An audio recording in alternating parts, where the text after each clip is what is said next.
I'm addicted to Facebook. I watch you. You're out there. And it's amazing because it's positive. You show people your life, and it's not just the business and the business. It's your life, your wife, your kids, and your father, Vladimir. Like, I feel like I know your life because I see this stuff. So I'm curious, when did you decide to start using social media as a positive impact in your life and your business? Well, I think I started using social media in general with Facebook, I guess, when it became 05, 06, whenever that was, that it came to reality. People started using Facebook to communicate with their friends and family, whatever the case is. And I thought it would be a great tool to start marketing real estate and selling my services and what I'm doing. But ultimately, I didn't really know it was going to do anything at all. I just thought this is a good way to maybe I list a house, I show a house, I'm doing a walkthrough. This is a good way to kind of showcase it. But I didn't realize back then what it would do for my business today. Because I think the majority of people, when they look at Facebook, they want to just see what individuals are doing, what's happening in their lives. They're just out of curiosity. But I'm trying to make it not only something that's going on in my life to show that I'm here or I'm there, but to showcase what I'm doing, the lifestyle, because I love what I do. I mean, I think it's evident that we enjoy selling real estate. We also we have fun doing it. And you create an experience. Correct. We say the Bograd experience. Exactly. Both on and offline. Exactly. So on brand. And I like showing people that not only am I a real estate agent and I sell real estate, but I'm not a big believer in having to just people see, okay, this guy does this on his business page and this guy does this on his personal page. I really don't have a business page. I have my Joseph Bograd Facebook page, my social media Bograd experience page on Instagram, and that's pretty much it. And what you see is what you get. You might see me at a yoga session at 5:30 on a Tuesday morning. You might see me having lunch at Park with some clients in the afternoon. You might see me in the city doing a tour of a listing in Rittenhouse Square and then having drinks afterwards with that client, because I try to continue to not just sell a house to a client and forget about it. I try to continue an experience and a communication and a relationship. I don't want to just sell a house to you and never talk to you again, because I'm friends with most of my clients. I can say that following you on social media, it appears to me that you don't sleep and every day there's a boom happening and a listing is sold immediately. That's the perception that I see. And then, when you do go on vacation, you do it right. I see that as well. But what's really powerful is every day a boom is happening and something is sold. And I'm like, how are you doing this? We have a very, very, very involved team. And I feel that with our team and the experience and what we try to possess and showcase is that we have inventory. We spend a lot of money on advertising and marketing, and we need to continue to move this inventory. And we have a responsibility to our sellers, to our buyers, that we need to do our job. And we have a good time doing our job, but we need to show that we're serious. And the reason why we've attained the success and hopefully continue to attain the success that we've been awarded and continue to get is to bust our ass. Well, I want to be clear. Every day I see sold in less than 24 hours or sold in 48 hours. So what is this? Can you give us some, not all the secret, right? You can't sell your secret ingredient, but is there a quarter of the ingredient? Can you give me the sauce? We don't stop. And I think that's the main thing, is that we have this mindset, that we have this work ethic that, I'm up early because I like to get my gym routine, check my emails, get my calls. When are you waking up? I'm waking up at 5 every morning. 5 a.m. What's the first thing you do within the first 10 minutes? I'm usually going over to the phone and I'm checking my emails from the night before. I get on social media, see what's going on. I do a few minutes there, and there. I probably post a motivational quote, which I usually do, and I think people know that I do that. You see them. And then, so I'm liking it by then? Yes, at that point you're liking it. You're my first like of the day. And then I'm out. I go get my cup of coffee on the way, stop by Starbucks or Wawa, and I'm on the way to the gym. And then I'm either doing a gym routine, I'm doing a class, I'm doing just some cardio, yoga. And then as soon as I'm out, I'm back on the phone checking. I get home, see my family before I make my day. I want to make sure I see my kids and my wife and say hello to them. And then I'm out of the house by 8:15, 8:30, and I'm on the way to the office or I'm out and about. And that's the beginning of my day. That 2.5 hours is that most important day to me, because I get everything knocked out. How many days a week is that on average? 3, 4? What's the secret? I'd say weekdays, Monday through Friday, I'm up every morning at 5. It's consistent. It's consistent. Unless I play poker on Tuesday nights with my crew. I've been playing with them for 15 years. Wow. And we have the same group for the past 15 years. Some more, some less, but the same core. So unless it's one of those late nights where we're playing on Tuesday nights, then I might get to the gym a little bit later in the day, but I'll definitely still be up between the 5 and 7. But you're still going. I'm going. I'm always How going. long have you had that ritual of hitting that gym in the morning? You know what? When my wife and I got married, I was about 250. Now I'm about 212. Yeah, I was heavy. And you're tall. You're 6'2"? I'm 6'1", yeah. But I used to see the pictures. I started seeing pictures of myself, maybe like 5-6 years ago. Well, I was still heavier. I was not, I mean, right now I'm like I'm a lot better shape than I was before. Athletic. But I lost, I started seeing my pictures and it kind of, I didn't like the way I looked. And I felt I needed to kind of put some thought into bettering myself and taking care of myself physically. And that physical maintenance helped me out in taking care of my everyday maintenance in the job. And what year was it you started this regimen? I want to say I started it maybe 2014. So 2014, that's 15. I started my health regimen more religiously, and I lost some weight, and I have been maintaining it. I've a couple days I can kind of see 2014. You went from platinum to chairman. Yes, I did. In Remax, and that's a prestigious. Yeah. That's a prestigious event. Yeah. As well as getting your fitness in shape. Correct. Now, a lot of people say they don't have time for things. Yeah. How did you do more and get better? I think I started. I don't know. I put a timeline to things. I guess I said I didn't write it down, and I wish I would. I started writing things down more so later now than I did before. Okay. But I felt like I put a timeline together in my mind of I need to get my health in order.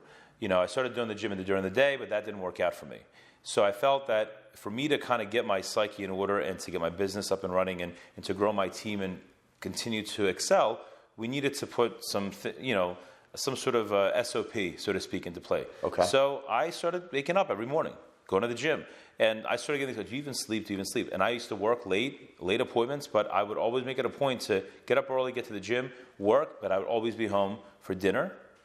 And then I would go out again for work. So family's important. Family is very important to me, and I think without my family, there were a lot of my career, acolytes I wouldn't have, because what do you do it for?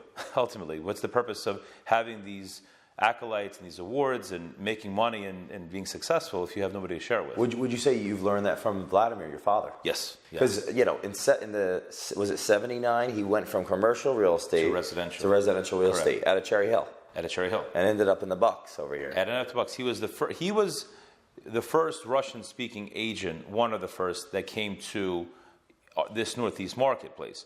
And there was the big boom of immigrants coming to America back in the mid and late 70s.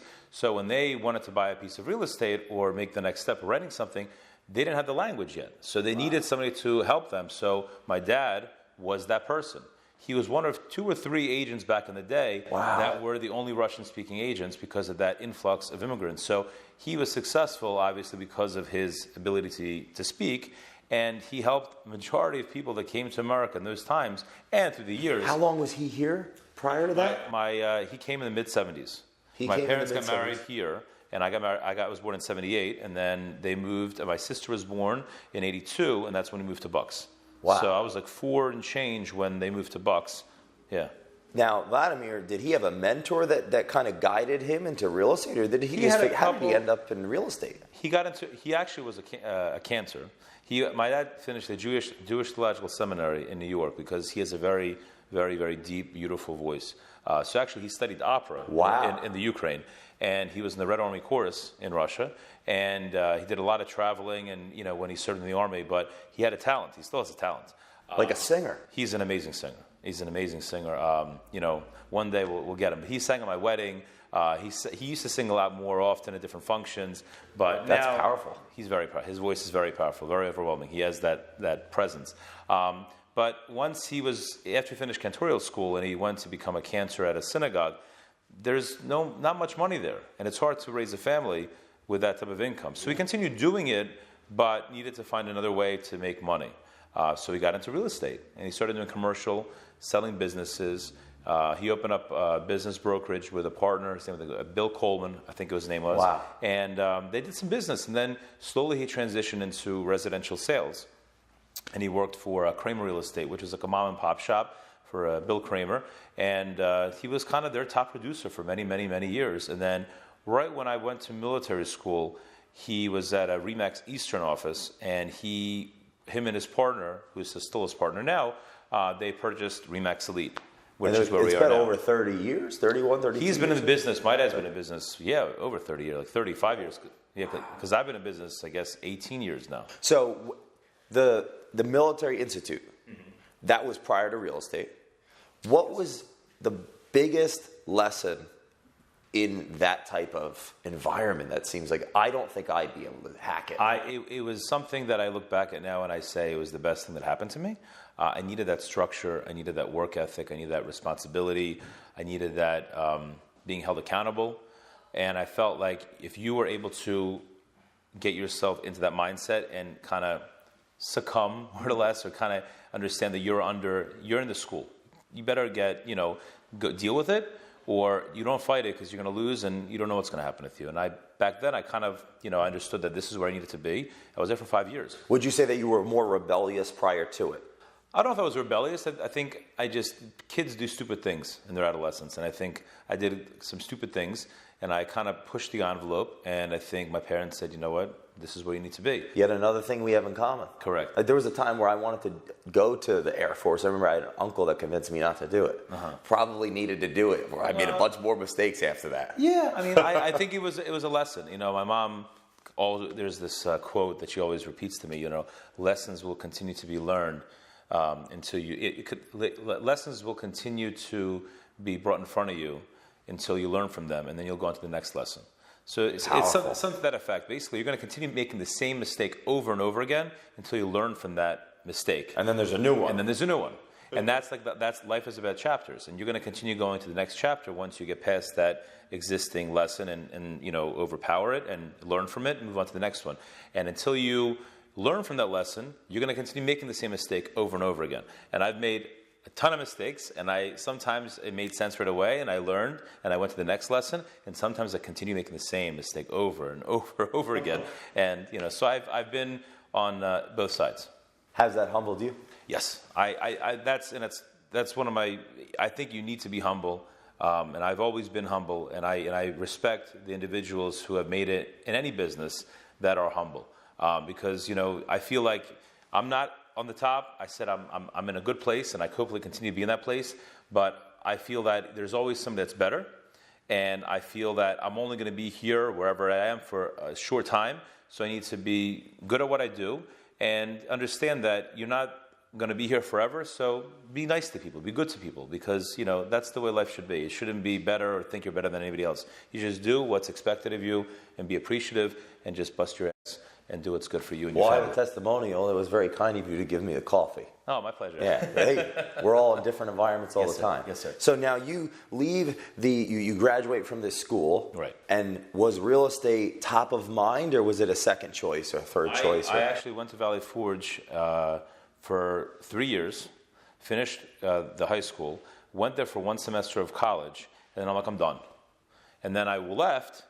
Got into the mortgage industry, thought I was ready. And I'm like, I'm not ready. And I actually went back to Valley Forge, and I did another year and a half and got my associates there. Because really? I was not quite ready. I had that first semester, did you have an idea of what you were going to study? I was going to business. I was doing business back then. And, I think I've always been involved in real estate through the years when we didn't have cell phones, and my parents' house phone, when I lived there, the phone was ringing all hours of the night, looking for my dad, because there was no cell phones, there was no internet, there was an MLS book they used to get that had all the listings. There was no pictures, no virtual tours, no drone footage. It was like primitive, but he was able to, and the only way, and he was the big name in town, at the time. And so people were calling all hours of the night. He was coming home late, not like now, like everything can be done from your phone. Yeah. Everything's there. So I was always involved in real estate indirectly. I used to go on appointments with him. It was interesting to me, but I never thought I would be a realtor per se. So when I went back to Valley Forge, I went for business. I graduated my associates in business, and then I'm like, what am I going to do? So I went to Penn State, and then I was finishing Penn State, and I'm like, I think I was thinking of going to law school, thinking what to do, because I had no really idea. And my dad's like, why don't you get into real estate? And I really didn't even think about it. He's like, get your license. This is like early 2000. This is like 2001, I guess, right? That's when you got the license. You were at 23, 22? I was like 20, I guess I was like 21. Wow. 21, 22. And I got my license, and I remember the title company where we're sitting right now, they were on Glendale Avenue in Northeast. And my aunt, who owns the office with my dad, and Jerry Gerber, who passed away a few years back, was the attorney there. And they had a title company. So my dad's like, why don't you go learn the real estate industry from the title company aspect to learn not only the real estate sales, but learn how settlements are conducted, how title searches are done. So I learned the real estate. I got my license in real estate, but also was working in the title company, doing settlements and understanding. So in the beginning, you saw the other side of it. Correct. So I had the mortgage business experience when I was in between college. So I had that experience. Then I had the title and company experience, and then that was a salary job. So my dad's like, listen, why don't you learn this job, get paid a little bit, before you get on your feet in real estate sales? And I literally got into real estate sales, and that's when I hit the ground running. And the first year? The first year, I just kind of got into it, and I started, my dad started teaching me. He's like, you need to market yourself, you need to advertise yourself. I tried the Russian newspaper. I thought I would go the Russian route because he had a big name in the Russian community, that I will go that route. And then I realized that I don't have that language. I'm fluent, but I'm not like born in Russia. You were born here. I was born here. So I speak Russian fluently, but sometimes when I would interact with some of these Russian clients, they would almost kind of laugh at me because I couldn't speak properly. It was, it's such a strong culture. I have a great amount of respect for I've taken an Audible. I hope to go there someday. Collegiate courses on the culture, the history of Russia. Rasputin biography on my book. Like I read all sorts of things. This. Yes. But so it's so aligned. Yes. So what was that like? It was difficult interacting with them, but at the same token, I saw that I had a knack for it, I guess. I felt like, I was hustling back then. I was like constantly running around. I was trying to make introductions. I was talking to friends. People knew I was in the real estate industry. There's no social media back then. So how do you get the word out that you're in real estate? Obviously my family knew, my friends knew. I was trying to make it known. I was driving my dad's Pathfinder. I couldn't afford to buy a car back then. And I was driving his car and I was going to appointments. And even now, a lot of my clients from back then, who I'm very close with now, one of my close friends, Neil and Andrea, she still brings up to me when we go to dinner, I remember you in your dad's Pathfinder, and you were meeting us like at 7 o'clock at night. We were leaving for a cruise the next night, and you said, listen, I'll wait for you guys, and you came back on the cruise, and you sold us a house, and they're still in this house to this day. And we're still friends to this day. Wow. And that's why this business, to me, in a nutshell, it's about relationships and where I came from. And this is why it's a humbling moment to me, because I came from, my dad had I lived in a middle class family. So, I was definitely not a poor kid, but I realized where I wanted to be, and I realized I needed to work hard for it. And my parents were not just going to let me have whatever I wanted, because I couldn't do the things that I wanted to and some friends had and people had. I needed to bust my butt for it. And I wanted to buy my own car, buy my own house, and do well. And this industry was able to give me those things. I worked my butt off, bought my car, I moved out of the house, got myself and I started doing well right out the gate. So your father had you work to get that reward. Correct. When did you, so let's say that first year in real estate, was it by the second or third year that you really started to get your momentum and get your name out and kind of build that little branding? Because the branding you have today is so powerful. But what does that look like in the beginning stages? Yeah, my branding back then was just, I'm sure that people knew Bograd's sons in real estate. The people that knew my dad. Yeah. Because he had such, to me, a huge name in the industry, in the community, in the Russian community. And there are a lot of people outside the Russian community. So I was trying to take his name, our name, my name, and take it to the next level and build on it. Work together with him what I can do. I was doing open houses. I was doing farming. I literally was walking streets and developments and putting brochures in mailboxes. I was I was doing everything, newspapers, magazines. I was spending money that I didn't have to market myself, but I didn't have like a brand, a gimmick. It was more about, I'm selling real estate. Joe Bograd sells. I had these different ideas, but nothing. There was no thought or reason to it. It was just me. Nothing necessarily concrete, but a serious amount of work to rise above that already understood brand in that community. My dad told me that you needed to basically, you needed to have the inventory. Inventory is what this business is about. When you have the inventory in any business, whether it's the jewelry business, whether it's the car business, whether it's the real estate business, the ones that have the inventory, in my case, listings, in the car business, cars in the lots, in the jewelry business, watches, rings, that's when the buyers will come to you. So the huge lesson, it sounds like, was have permission from people, both culturally and contractually, to sell their home. Correct. And have as many of those as possible, Correct. relationships. Right. And the buyers will come. Correct. How many agents get that wrong, you think? Well, I think, and I had the same thing. I think back then I was chasing after the buyers. And I think buyers are great. And Loretta on the team, she likes to deal with buyers more than sellers. She has a knack to deal with buyers. She likes to look at more houses. Where I like to have the inventory, because I like to represent the seller. I like to understand what they're looking for. This is their baby. This is their biggest asset most of the time. And they want to make sure they're giving it to you, or to me, to sell it. They're giving me like full reign to sell their baby. What are you going to do differently than everybody else? How are you going to sell my house? This is my biggest asset. I'm counting on this money to move on to the next big house or downsize or retire. Wow. There's a lot on your shoulders. I mean, car business is great. They buy the car, they lease the car 3 years in and out. They buy a ring, they buy a watch. It's not a big investment. To some it is, depending on what you're buying. But the house is it's huge. And I don't think I realized how big this asset was to somebody later in my career. I think initially it was just I wanted to sell. I wanted to sell a house, I wanted to get listings, I wanted to do this. I was all over the place. Then I started tasting money. Oh my God, then you're dating, then you're this, you're down, I was young. Did you get sucked in a little bit? Of course, and my dad always kind of brought me down, and that's where I give him tons of credit, because he always said, Joe, you're in the business right now, it's all commission. I never had, other than the title company, which I worked for about a year, I learned, and then I went on to his commission. So I had no salary coming in. I was paying rent here. I moved out of my parents' house. It was this 2003? This is like 2004. I put a deposit on a new construction townhouse in Buckingham that I built. And this is the beginning before the market started taking a turn when the market was blowing up. It was going crazy. So in return, my business was busy because, so my dad kept on saying to me, Joe, business is great now, but I've been in business through the 80s and 90s and 2000s. Through the cycles. Exactly. He's like, it's not always going to be up. He's like, you better make yourself a cushion, understand that this business is cyclical. It's up and down.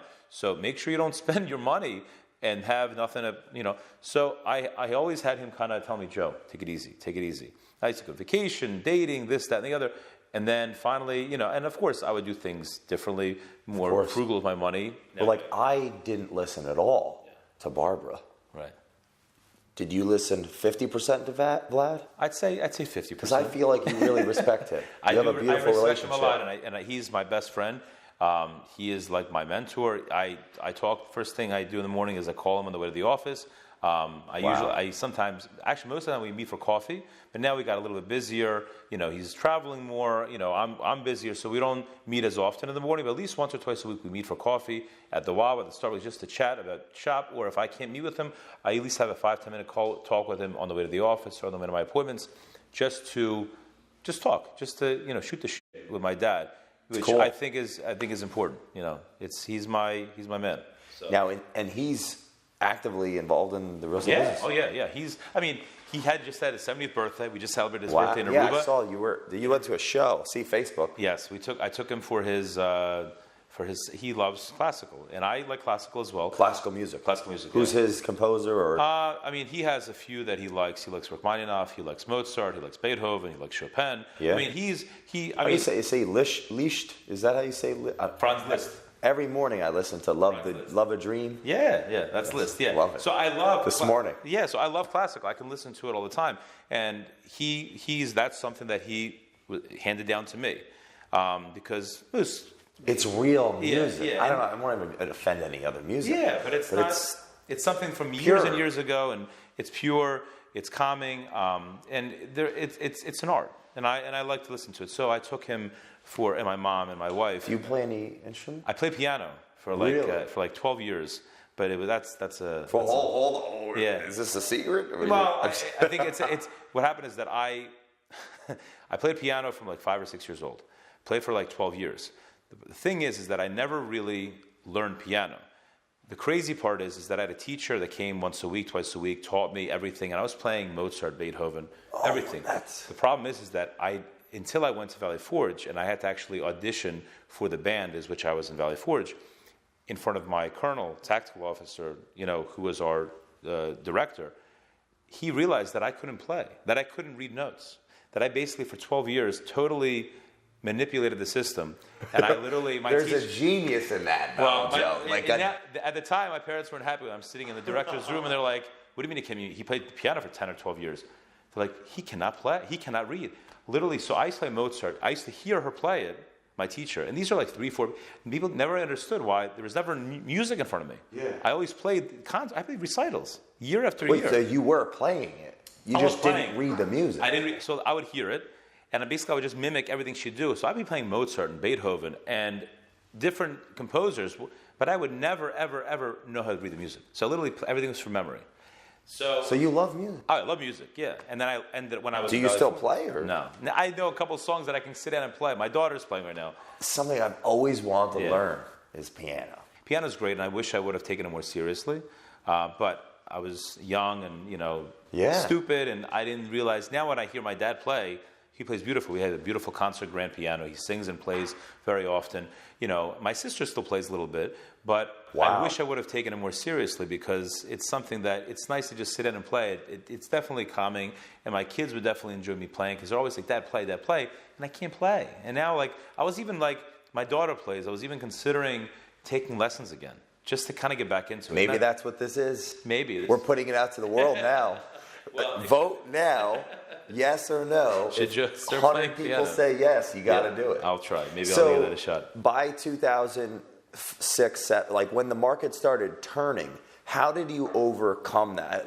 So many people were... You know what? I don't know exactly what was going on, but I felt that now I think back that I feel that the market, during that peak market, when the market was doing so well, everybody was getting into real estate. Everybody was doing the mortgage business. Everybody was making money. And I feel like now that I look back, all of the agents that got into it just to make the money and knew it was a quick in and out to make some quick money, they're out of the business. I needed to stay in the business. So what do I need to do to continue to be in a position where I'm making money to support now my wife, who now I think we just got engaged, or we were dating seriously, we're about to get engaged. How am I going to, support my wife? I just bought a house because the market was peaking. Yeah. And I sold my townhouse for a really big profit. I bought a single house. My dad's like, listen, you should look at this house. And I took my dad's advice, and I took Maxine. We went to look at this house. And she's like, what do we need such a house for? It's a single house. We have no kids. Right? We just got engaged, or about to get engaged. And we pulled the plug. We made that move. So now I have a single house. I'm about to get married, and the market's tanking. And, what am I doing? So literally I started, I kind of put things into the next gear. And I started advertising more, farming, making cold calls, advertising more. You picked it up. You picked up the work ethic. I actually picked it up even more so to say, listen, what am I going to do? I need to make money. I have a mortgage to pay. I have car payments. I'm getting married. I want to have a family. Nobody knew that this was going to be 3-4 years of craziness, short sales, foreclosures. What happened with Lehman Brothers, with the stock market. Yeah. Nobody knew what to expect. It was mayhem. And I'm sitting in this real estate industry. What are we doing? People in Florida losing their shirts. People in New York market's down. Everything's down. So we had to pick it up, and that's when I basically said, "Listen, I don't know what I was thinking back then, but I know that I was thinking I need to be the best version of myself. I need to be the best agent out there." And I started dumping more time, more effort, open houses every Sunday, showings, to make sure that I'm able to sustain myself and my lifestyle. Did that end up creating a super positive impact after the storm? Yes, because I actually ended up having my best years at the time in real estate during the worst times in the real estate field.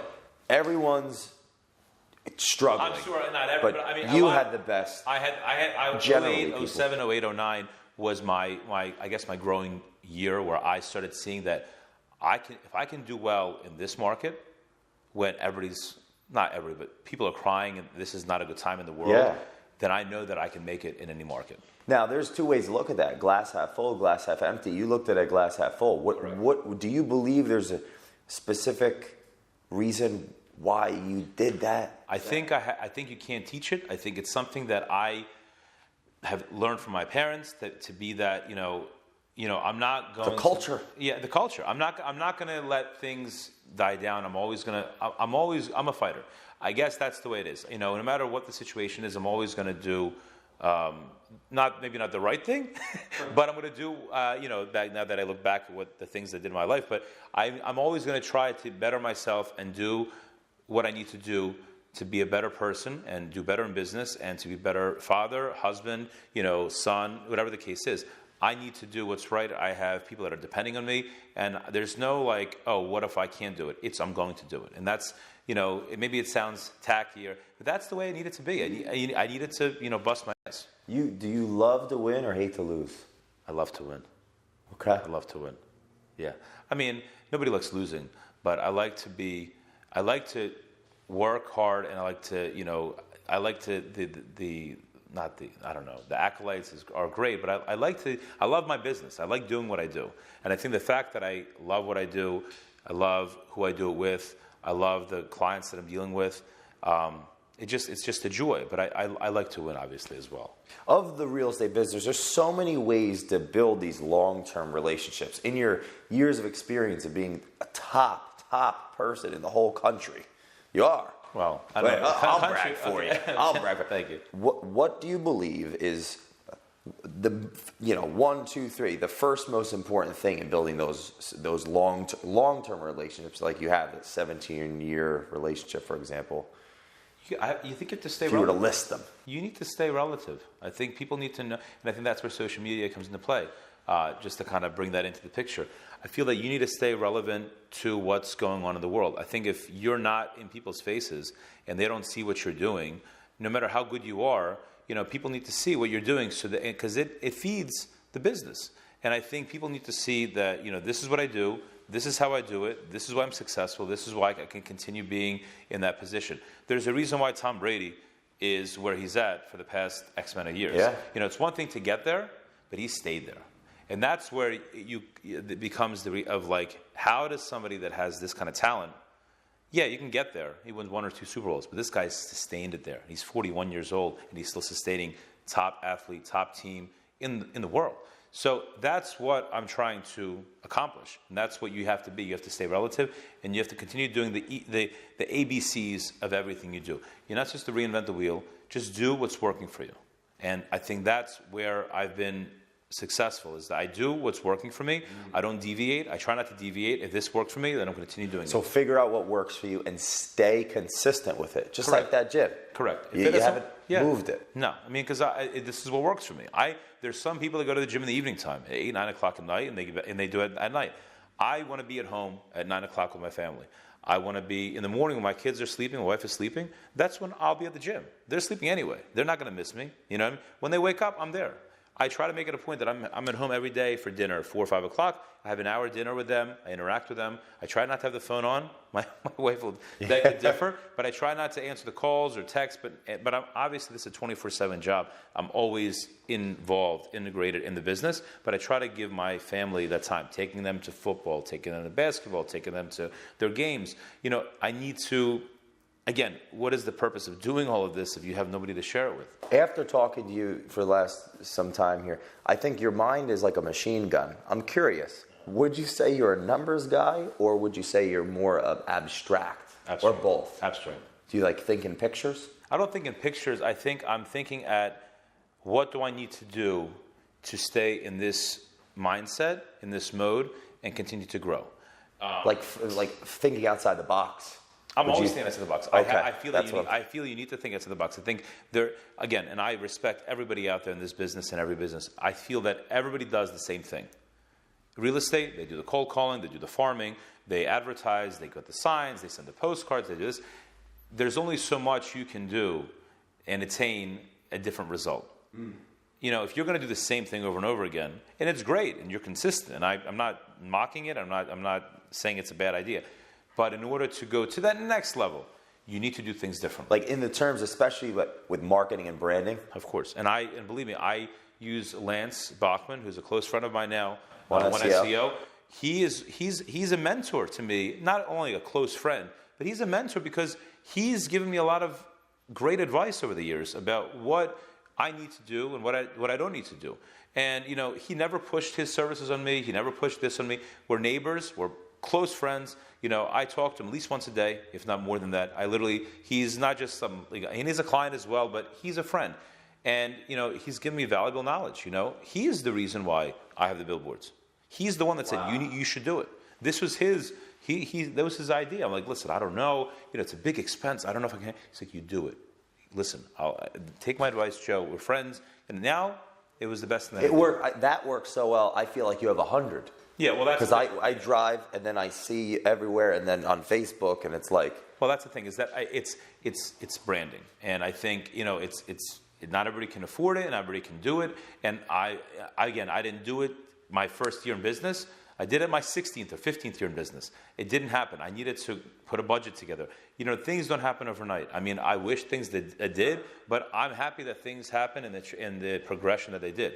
I learned from being here to here, and hopefully I continue to grow. And that's all I can ask for. You guys had a slam dunk. 2018, over 95 million in volume. Hundreds of people were served. I mean, homes sold, but tell me, I know Loretta. Yeah. I got to talk about Loretta. You guys are hilarious. Yeah. Number one, that's a whole other conversation. Yes. There needs to be a show. Yes. Everyone says that, but I think that for sure. She helped served about 100 people last year. She had her biggest year. Alina had her biggest year. I had my biggest year.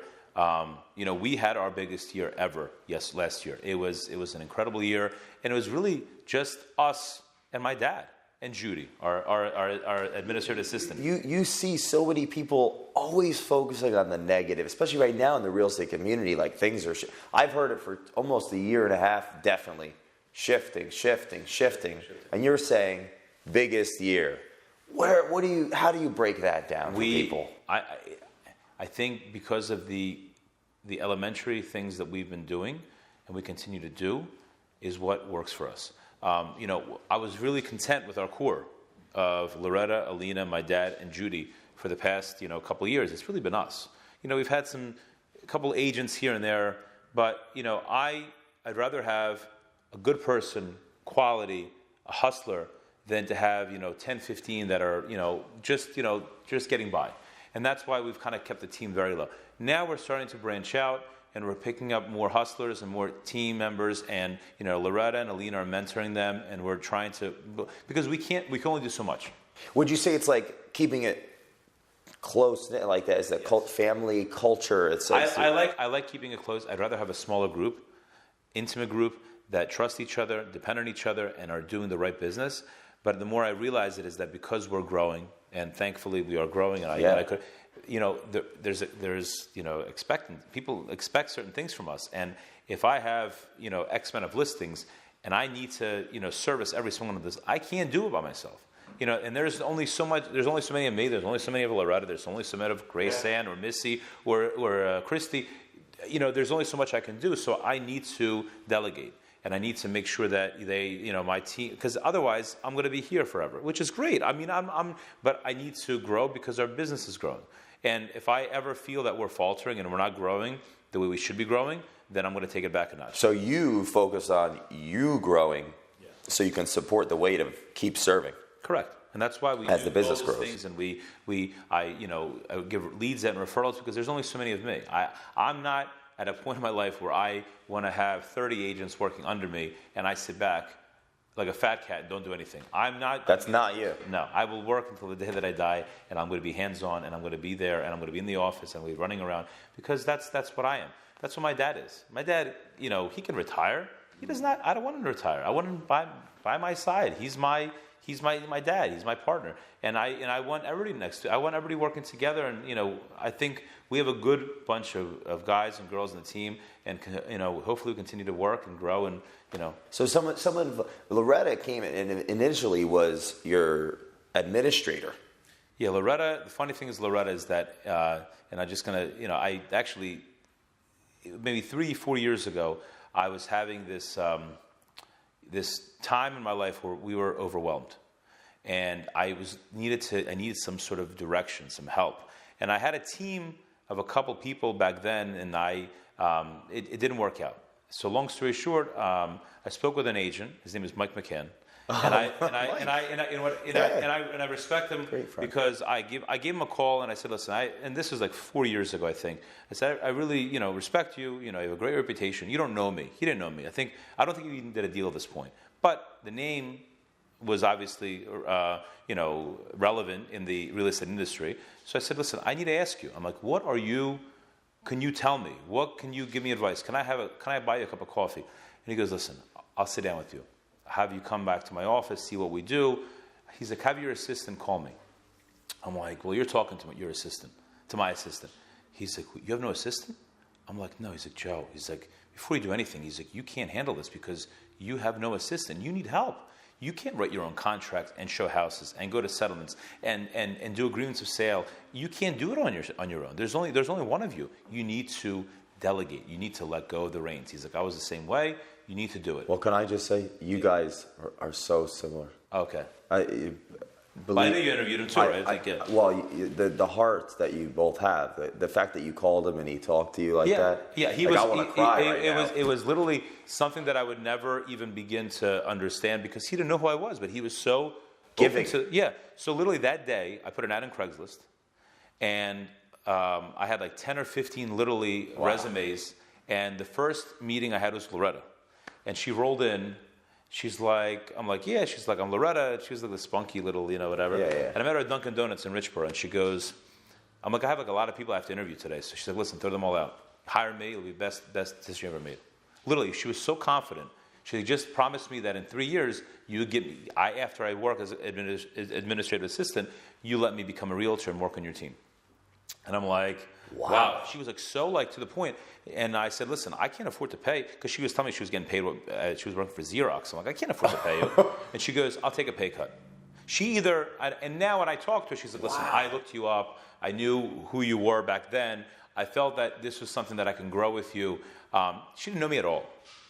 And we became very close. So she became my assistant. And maybe 6 months into it, things just spiraled into this. I was even busier. And she saw that I was literally like drowning. And she's like, let me get my license. She's like, let me do it now. She's like, I'll take a 2-weekend crash course and I'll get my license now. And let me help you with this. And I'm like, we have to find another assistant because we're going to drown. So literally she got her license and we started interviewing. And we found another assistant. We went through a couple. And she just started killing it from the gate. She's killing it. And I gave her a chance. She took a chance on me by taking a pay cut. And literally it became what it is today. So many people are searching for these relationships. How do you separate business from how do you? So I don't. That's my point. I try not to. I try not to have a relationship with my employees outside of the office. But to a point I do, because I don't want things to be awkward. I don't want that. I love everybody. I'm friends with everybody. I do July 4th parties. I do these events. I do these galas because I like to entertain and I like to have parties and like everybody to have a good time and raise money for good causes. It's just part of me. But she's a very close person to me. I trust her. She's loyal to me. Alina's very close to me. I trust her. She's loyal to me. Judy the same way. Alex and I was doing the team. It takes a lot for me to trust somebody. And I guess this is what the main thing is, that, and Maxine, my wife, will tell you, I either love you or you're not my life anymore. It's either, there's two extremes. I'm either with you or all in. I'm either all in with you, but you wrong me once, you're done forever. And that's Maxine, she's like, you're like very harsh. But that's the way things you have to be. I think if you're loyal to me, and then I'm loyal to you to a fault. But if you hurt me once, that's it. And that's why it's hard for me to, take on new team members. That's why I'm taking on Loretta and Judy and Alex. Not because it's them, just because of me having a hard time trusting. Because I had the teams, this, that, and the other, and people have worked for me in the last 10, 12 years, but it was never loyalty. They were there for the wrong reasons. Obviously, everybody wants to make money, but I feel that we have such a close bond here that everybody's here as we're a family. What would you say some of the... you guys mesh, like we use Loretta for example. Mm-hmm. Some of her character traits that you feel like complement yours. Some of her character traits complement. Yeah, I mean, I think we complement each other. Do you think you're so? Well, that's the like. Do you think you're really, really, really, really alike? I don't think we're are you different, but it's okay? I think we're very different. Because I think a lot of people wish they had that type of relationship. Yeah, I think we're very different. Like we can go 3-4 days not talking, but then like me and her can talk for 3 hours. And then we can go, and this goes, we just have that relationship. Like she's like, she came to my birthday. I had a 40th birthday in Mexico. And I invited my close friends and family. It was about 24 people. I invited her because, and again, I didn't invite anybody else from the team, not because I don't love them, and I do love them, because we have a different relationship. She took a chance on me. I took a chance on her. Her husband, Sean, he's a great guy. She's a great girl. It's just we have this chemistry that she's there with me. She made a toast on my birthday, which I'll never forget. She's like, he's like the brother I never had. He looks out for me. And I do. I look, like I said, I will look, if you're with me, you're going to be with me. So like someone's watching your back while you're watching theirs, it's a circle. It's like alignment. Correct. And that's the way things are. If you're on my team, or you're on my team in life, on my team in business, in my family team, I'm there for you. They have to be the type of person that watches your back, correct, while you watch theirs. And I know that she does. And it's a perfect. And I've had numerous situations where I was put in that position because I know that she's put that in front of me. So I know that she's there for me, and just like my wife is there for me, just like my kids are there for me, just like my parents are there for me, my sister. I don't need to have 30, 40 friends. I need to have the friends that I know that I can count on through everything. And that's where the business works too. Well, it's extremely powerful expression of cultural alignment, because the amount of, it's like a nuclear reactor when I see you guys, because it's such a tight-knit marine type group that does so much, adds so much value. There's people of 40 people that work together that don't even do what you guys are doing. Well, and that's a testament to that communication. And that's why I never wanted to tweak the team. But because we are growing, and because we want to do more business, and because there's agents that want to join us, we don't just want to just take anybody on. And I don't want to toot my own horn. I want to make sure that we have agents that would treat your seller and buyer the way that we're treating. Well, you know what we do, right? Yeah, we make it like buds. That's that's the way it should be. Yeah. They got to get through the. Yeah, you have to do it, but you have to climb.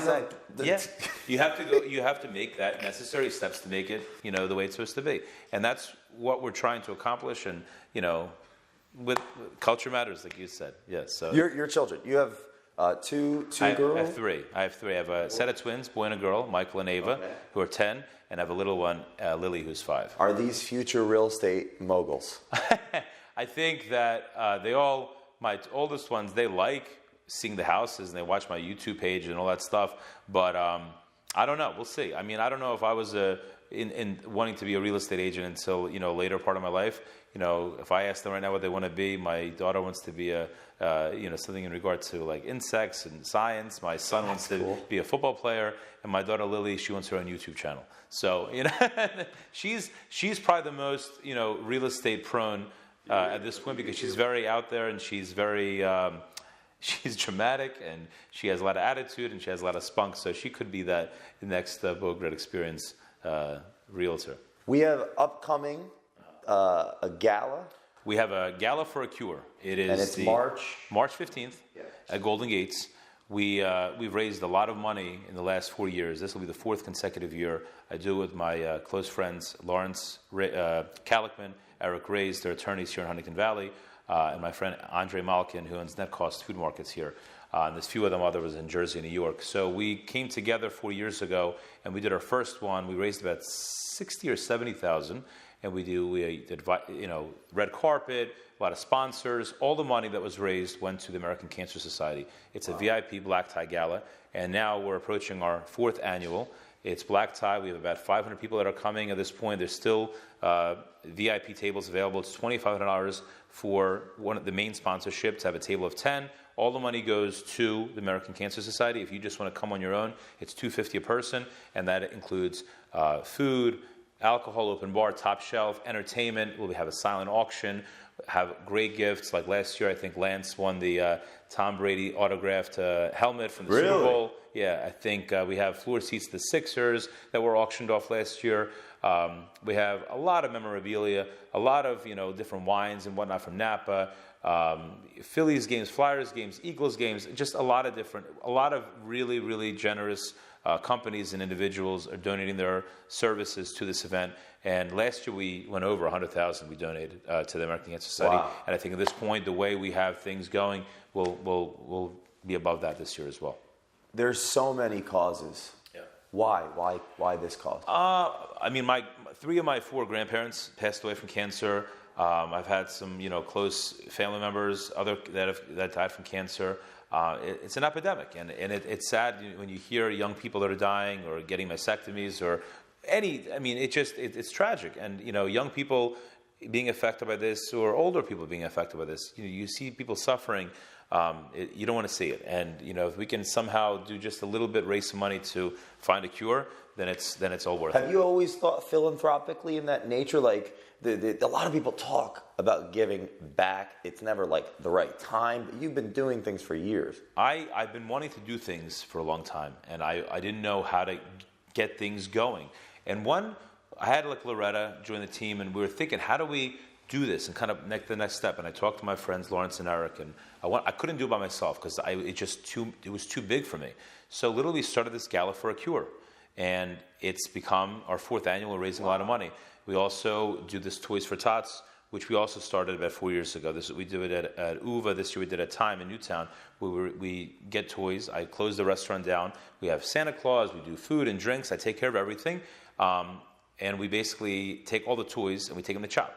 So it's Christmas time. We do that. We also do an event, which we're doing the second annual. We're going to raise money for this young girl.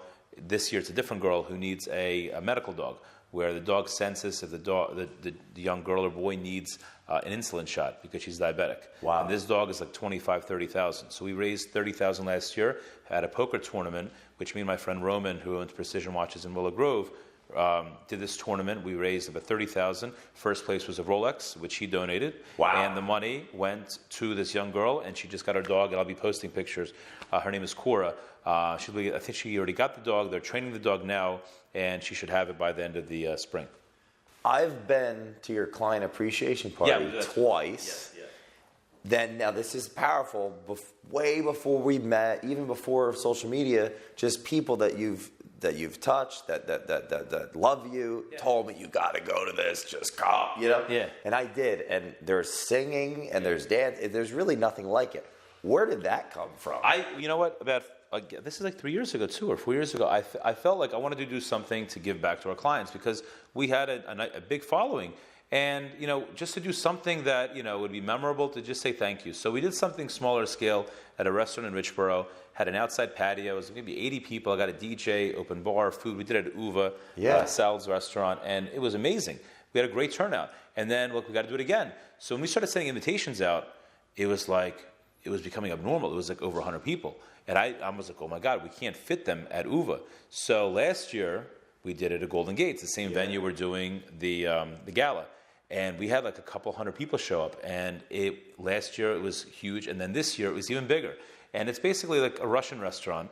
But it's not just a Russian restaurant where like they're speaking Russian, but they serve amazing food, open bar, entertainment, singing, dancing. It's a really cool vibe.